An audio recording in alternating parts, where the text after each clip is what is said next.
खबर तो समझिए, आप देख रहे हैं और आपके साथ मैं हूं विवेक। सबसे पहले वो खबर जो आपको आगाह करती है, अगर आपके पास कार है तो थोड़ा सावधान रहने की भी जरूरत है, क्योंकि अगर आपने लापरवाही बरती तो आपकी जान जा सकती है। जमशेदपुर से आई ये खबर देखिए और बचाव के लिए क्या करना चाहिए उसे हम आगे समझाएंगे।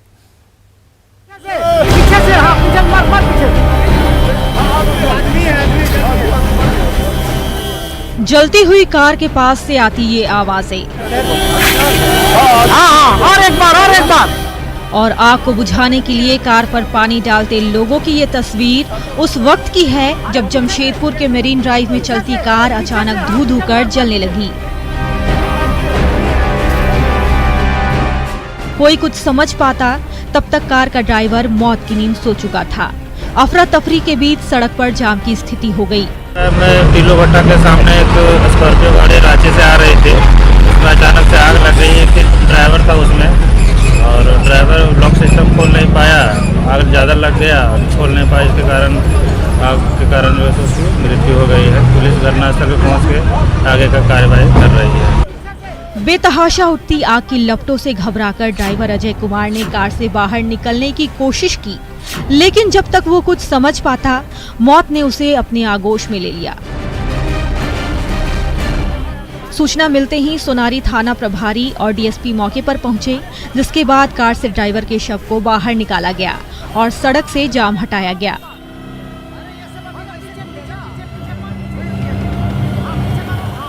दिल दहला देने वाली इस घटना से लोग अचंभित हैं, हैरान हैं कि आखिर कैसे यात्रा का सफर एक शख्स के लिए मौत का सफर बन गया। लोगों की नजरों से अभी भी खौफ का वो मंजर हट नहीं रहा। आशीष कुमार तिवारी, न्यूज़ 18, जमशेदपुर। हम आपको बता रहे हैं कि कार में आग लगने के क्या कारण हो सकते हैं और ऐसे मामलों से बचने के लिए आपको क्या करना चाहिए, क्या उपाय आप कर सकते हैं। आग लगने के बाद सबसे पहले कार के पावर विंडोज जो होते हैं, सीट बेल्ट होती है, सेंट्रल लॉकिंग सिस्टम फेल हो जाता है और इससे आपको कार से बाहर आने के लिए बहुत ही मशक्कत करनी पड़ सकती है। तो कार में क्या रखना चाहिए? कार में एक हथौड़ी रखिए जो आपको कार के शीशे को तोड़ने में मदद करेगा। दूसरी चीज क्या है? कैंची। अगर सीट बेल्ट लॉक हो जाए तो कैंची की मदद से आप उसे काट सकते हैं और निकल सकते हैं। कार में छोटा सा अग्निशामक यंत्र जरूर रखें, इसकी मदद से आप आग पर काबू पा सकते हैं। अगर आपकी कार में आग लग जाए तो उसे कभी भी पानी से बुझाने की कोशिश ना करें, इससे शॉर्ट सर्किट की संभावनाएं बढ़ सकती हैं, यानी कि आग और भी भयावह तरीके से लग सकती है। सही वक्त पर oil filter, engine fuel, coolant और इंजन ऑयल को बदलते रहें और इससे कार की हेल्थ ठीक रहेगी। और एक बात और, कार में ज्यादा इलेक्ट्रिकल उपकरण लगाने से बचें, यह आपके कार की बैटरी पर एक्स्ट्रा लोड डालती है। जहां तक बात है कि सीएनजी और एलपीजी किट के बारे में, तो हमेशा अधिकृत सेंटर से इसे आप लगवाएं, फिट करवाएं और कार में जरूरत से ज्यादा मॉडिफिकेशन कराने से थोड़ा बचें, इससे कार में तकनीकी खराबी आने की संभावनाएं बढ़ जाती हैं। चलिए आगे बढ़ते हैं। किसान आंदोलन से जुड़े टूल किट मामले में आरोपी निकिता जैकब को बॉम्बे हाई कोर्ट से राहत मिल गई है। मतलब यह कि फिलहाल निकिता को दिल्ली पुलिस गिरफ्तार नहीं कर पाएगी और यह आपको बताएं कि दिल्ली पुलिस ने निकिता जैकब के खिलाफ गैर जमानती वारंट जारी किया था। फिलहाल नहीं होगी निकिता की गिरफ्तारी, जमानत में शांतनु ने बाजी मारी, दिशा के समर्थन में प्रदर्शन जारी, टूल किट गैंग को राहत। यह जो प्रदर्शन है वो टूल किट मामले में गिरफ्तार हुई दिशा रवि के समर्थन में हो रहा है, लेकिन इस मामले में बड़ी राहत तो निकिता जैकब को मिली है। बॉम्बे हाईकोर्ट ने निकिता को 3 हफ्ते की ट्रांजिट अग्रिम जमानत दी है, यानी इस दौरान दिल्ली पुलिस निकिता को गिरफ्तार नहीं कर सकती है। साथ ही अदालत की ओर से यह भी कहा गया है कि अगर निकिता जैकब की गिरफ्तारी होती है तो उन्हें 25,000 के बॉन्ड पर राहत मिल सकती है। निकिता जैकब को यह राहत जस्टिस पीडी नाइक की बेंच ने दी। मालूम हो कि टूल किट मामले में दिल्ली पुलिस ने निकिता जैकब के खिलाफ गैर जमानती वारंट जारी किया था। चलिए अब दिल्ली पुलिस के आरोप जान लीजिए। टूल किट बनाने में निकिता जैकब का रोल। बता दें कि दिल्ली पुलिस ने बीते दिनों ही किसान आंदोलन से जुड़े एक टूल किट मामले का खुलासा किया था। इस मामले में बेंगलुरु से एक्टिविस्ट दिशा रवि को पहले ही गिरफ्तार किया जा चुका है, जिसके बाद निकिता जैकब शांतनु की तलाश की जा रही थी। आरोप है कि निकिता और शांतनु भी खालिस्तानी समर्थकों के संपर्क में थे। दोनों ने टूल किट को बनाने में सहायता की। यह वही टूल किट थी जिसे दिशा रवि ने climate change activist Greta Thunberg को भेजा था। इस मामले में बेंगलुरु से गिरफ्तार की गई दिशा रवि 5 दिनों से पुलिस की हिरासत में है। दिल्ली पुलिस का मानना है कि निकिता जैकब का रोल काफी बड़ा है। निकिता एक तरह से कमिटेड ऑपरेटर है। यही कारण है कि दिल्ली पुलिस की कोशिश है कि जल्द से जल्द निकिता उनकी पकड़ में आए, ताकि टूल किट मामले की जांच को आगे बढ़ाया जाए। लेकिन इसी मामले में बॉम्बे हाई कोर्ट से आरोपी शांतनु को राहत मिली थी। हाई कोर्ट ने शांतनु मुलुक को 10 दिन की अग्रिम ट्रांजिट जमानत दे दी थी और बुधवार को जब निकिता जैकब मामले की सुनवाई हुई, तब भी शांतनु को राहत दिए जाने का हवाला दिया गया। Bureau report, news 18 network. तो जिस टूलकिट को बनाने का आरोप निकिता और शांतनु पर लगा है, उस टूलकिट के बारे में जानना जरूरी है। जानना जरूरी है कि क्या होता है टूलकिट। तो टूलकिट एक डॉक्यूमेंट है। टूलकिट का इस्तेमाल सोशल मीडिया के संदर्भ में होता है। स्ट्रेटजी के तहत यानी कि रणनीति के तहत टूलकिट का इस्तेमाल किया जाता है।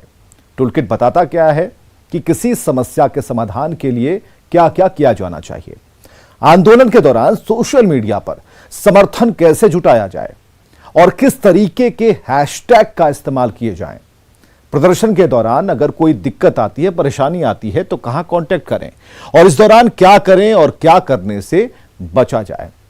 आगे बढ़ते हैं। 26 जनवरी को हुई हिंसा मामले में एक और गिरफ्तारी हुई है। दिल्ली पुलिस ने मनिंदर सिंह नाम के एक शख्स को गिरफ्तार किया। आरोप है कि उसने भी लाल किले पर चढ़कर तलवार लहराई थी।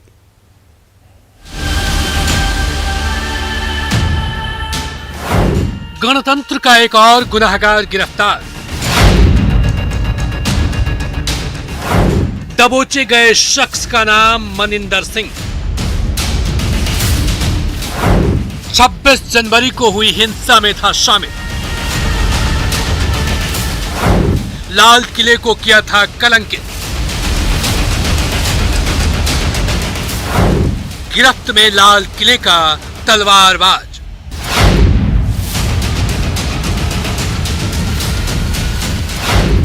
कार्रवाई जारी है। गणतंत्र के महापर्व पर जिन लोगों ने लाल किले को कलंकित किया, उनको बख्शा नहीं जाएगा।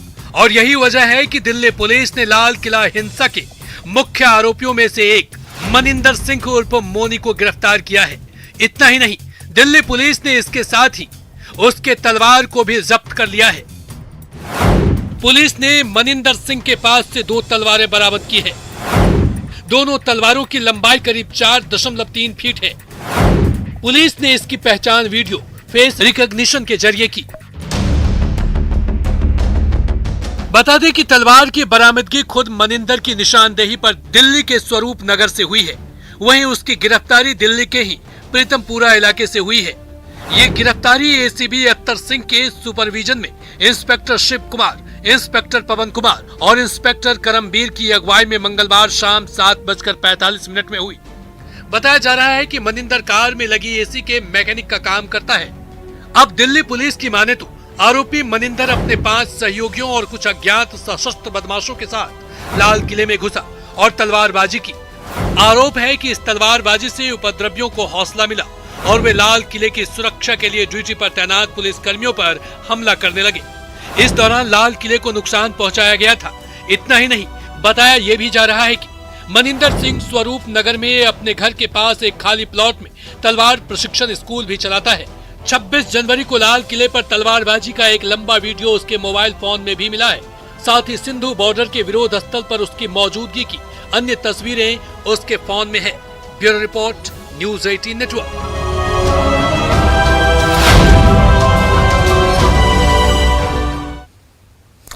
तो खबर को समझिए, यह साफ हो चुका है कि टूलकिट गैंग अपने मंसूबों में कामयाब हो गया। मनिंदर ने खुलासा किया कि वो भड़काऊ पोस्ट से प्रभावित था और उसी के बाद वो आंदोलन में शामिल भी होने लगा। मनिंदर ने भी 5 लोगों को उकसाया था और इस तरह किसान आंदोलन को भड़काने वालों का कारवां बनता चला गया। अगली खबर, बिहार में एक बार फिर आरक्षण को लेकर सियासत गर्म है। सीएम नीतीश कुमार ने कहा कि बिहार में आरक्षण का जो प्रावधान है वो लागू रहेगा। साथ ही उन्होंने कहा कि केंद्र में भी बिहार का आरक्षण फॉर्मूला लागू होना चाहिए। सीएम ने जातिगत आरक्षण की बात दोहराई है। पता नहीं है कि ऐसी कोई बहस छिड़ी है कि आरक्षण का लाभ जिनको मिल रहा है उनको नहीं मिलना चाहिए, ऐसी तो कोई बात है नहीं। अपने यहाँ का जो नियम है आप तो जानते हैं बहुत पहले से लागू है, और केंद्र का भी नियम है वह भी पहले से लागू है जो आरक्षण का है। तो जो कुछ भी लोग और आर्थिक आधार पर जो लोग भी, चाहे वो पिछड़ा वर्ग के नहीं थे, अनुसूचित जाति जनजाति के नहीं है, वैसे लोगों के लिए भी आरक्षण का प्रावधान कर दिया गया है। तो मेरे हिसाब से तो ऐसा कुछ नहीं है कि जो आरक्षण का प्रावधान है वो प्रावधान नहीं चलेगा। हाँ, आरक्षण के प्रावधान में कोई परिवर्तन की बात हो, जैसे दिल्ली, हम लोगों के यहाँ तो जो पिछड़े वर्ग के लिए आरक्षण है उसमें पिछड़ा वर्ग और अति पिछड़ा वर्ग 2 अलग आइडेंटिफाइड है। ये जननायक कर्पूरी ठाकुर जी की सरकार ने उन्होंने ये काम किया, वो चल रहा है। हम लोग तो चाहते हैं कि केंद्र में भी ये हो जाए, हालांकि केंद्र में तो सिर्फ एक है। तो अगर उसमें भी विभिन्न प्रकार से लोगों को मिलेगा तो अच्छी बात होगी। तो उसके बारे में कोई अगर आकलन और अध्ययन चल रहा है तो एक अलग बात है, लेकिन किसी को वंचित करने वाली बात तो नहीं हो सकती। तो दरअसल आरक्षण को लेकर विपक्ष कई तरह के भ्रम फैलाता है। मुख्यमंत्री नीतीश कुमार ने साफ कर दिया कि जो प्रावधान है वो जारी रहेगा। मुख्यमंत्री ने स्पष्ट किया कि किसी को भी आरक्षण से वंचित नहीं किया जाना चाहिए।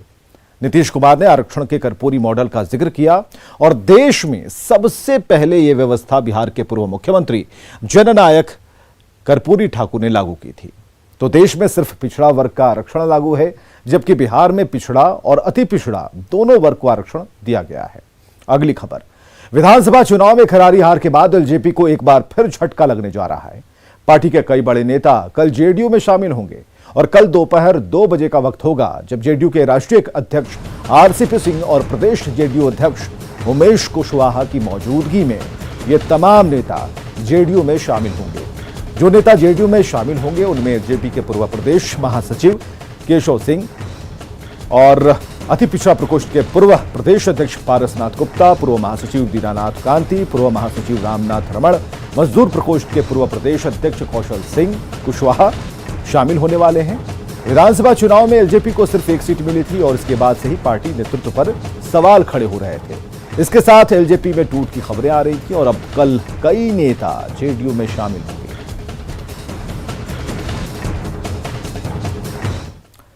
तो दरअसल कल केशव सिंह ने एलजेपी में फूट का इशारा किया था। अब बड़े पैमाने पर टूट का दावा हैरान करने वाला है। मौजूदा हालात में चिराग पासवान के नेतृत्व पर बड़े सवाल यह खड़े करता है। विधानसभा चुनाव में एलजेपी की वजह से जेडीयू को भारी नुकसान उठाना पड़ा था। जेडीयू की 41 सीटें पर एलजेपी के उम्मीदवारों की वजह से हार का सामना करना पड़ा और चिराग के सियासी हट की वजह से महागठबंधन के खाते में 42 सीटें चली गईं। एलजेपी अध्यक्ष चिराग पासवान का स्टैंड नीतीश कुमार के खिलाफ है।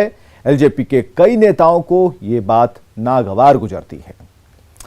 विधानसभा चुनाव में कम सीटें मिलने के बाद जेडीयू संगठन मजबूत करने में जुटा है। पार्टी ने पहली बार राज्य में 2 युवा प्रदेश अध्यक्ष बनाए हैं। अंकित तिवारी और श्याम पटेल को उतारा गया है। उत्तर बिहार और दक्षिण बिहार की जिम्मेदारी उन्हें सौंपी गई है।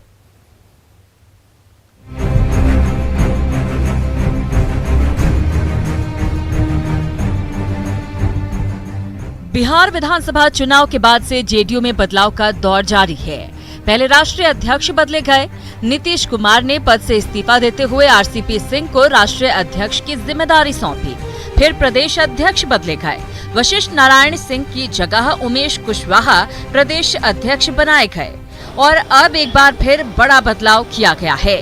ऐसा पहली बार हुआ है जब जेडीयू ने राज्य को उत्तर बिहार और दक्षिण बिहार के रूप में 2 भागों में बांटा है और दोनों के लिए 2 युवा प्रदेश अध्यक्ष बनाए हैं। अंकित तिवारी को उत्तर बिहार और श्याम पटेल को दक्षिण बिहार का युवा प्रदेश अध्यक्ष बनाया गया है। अभी तो भाई 1-2 दिन अभी बधाई का कार्यक्रम हम लोग पूरा जम के लेंगे। उसके बाद हम लोग यही सोच कर काम करेंगे कि जो माननीय मुख्यमंत्री श्री नीतीश कुमार जी का जो विकास किया हुआ है पूरे बिहार भर में, उसके माध्यम से सारे बिहार के युवाओं को एक साथ एक सूत्र में बांधने का काम करेंगे। मुख्यमंत्री श्री नीतीश कुमार का जो नौजवानों के लिए किया गया काम है, हम लोग जो है उसको पंचायत तक ही नहीं बूथ तक पहुंचाने का काम करेंगे। और हर एक युवा को आज उनको बताना पड़ेगा कि अब जो है राज जो है आज भी लोकतंत्र है, और हम दूसरी तरफ देख रहे हैं कि लोग जो है आज भी राजतंत्र को फॉलो करने का काम कर रहे हैं। युवा संगठन में बदलाव की तरह ही बाकी प्रकोष्ठों में भी 2-2 लोगों की नियुक्ति की जा रही है। प्रदेश अध्यक्ष उमेश कुशवाहा का कहना है कि इसके जरिए पार्टी जुझारू कार्यकर्ताओं को आगे आने का मौका दे रही है। और हमारा काम जो संगठन के दायित्व दिया गया है, जिम्मेवारी दी गई है, उस जिम्मेवारी को हम निर्वहन कर रहे हैं। उसमें जो संगठन में जहां हम लोगों ने समीक्षा किया है और जो 243 विधानसभा क्षेत्र में हमने कहां पर जो किया है विधानसभा में और कहां पर क्या कमजोरी रहा है, इसका पूरी समीक्षा करके नई रणनीति तैयार किया है। बिहार विधानसभा चुनाव में खराब प्रदर्शन करने के बाद जेडीयू के सामने संगठन को मजबूत करने की चुनौती है। यही वजह है कि लगातार संगठन में बदलाव किया जा रहा है। ऐसे में जो लोग पार्टी के कामों में सक्रियता नहीं दिखाएंगे, उन पर कार्रवाई भी संभव है। न्यूज़ 18 के लिए पटना से आनंद अमृतराज की रिपोर्ट। और खबरें लगातार जारी हैं, बने रहिए हमारे साथ।